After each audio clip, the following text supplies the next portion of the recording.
Hello everyone, welcome back to my YouTube channel.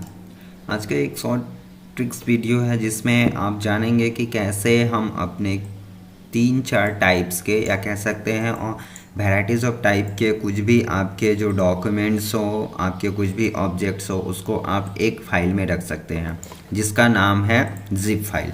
तो इस video में जानेंगे कि हम कैसे अपना जिप फाइल क्रिएट कर सकते हैं। तो इसके लिए सबसे पहले क्या करना है कि आपको कोई भी आप जहाँ पे मतलब जिप फाइल क्रिएट करना चाहते हैं वो फोल्डर को ओपन करना है।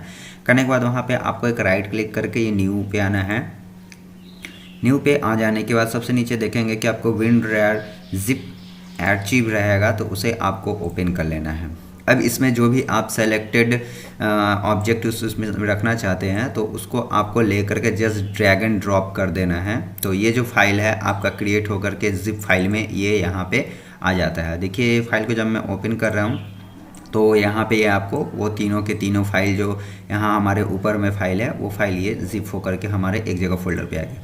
अब क्या हुआ कि आप किसी को भी अगर आप सेंड करना चाहते हैं इसको बाय मेल एक्सेट्रा कुछ भी, तो डायरेक्ट आप जो है इसको अटैच करके फाइल में इसको शेयर कर सकते हैं। तो इस तरह से आपको अलग अलग सेलेक्ट करने की ज़रूरत नहीं है, आप डायरेक्ट वन टाइप से ही यहाँ पे आप जिप फाइल क्रिएट करके उसको भेज सकते हैं। तो आई होप ये आपको छोटी सी वीडियो पसंद आई होगी। चैनल पे नए हो तो सब्सक्राइब कीजिएगा, वीडियो अच्छा लगा तो लाइक कीजिएगा। Till now thanks for watching video.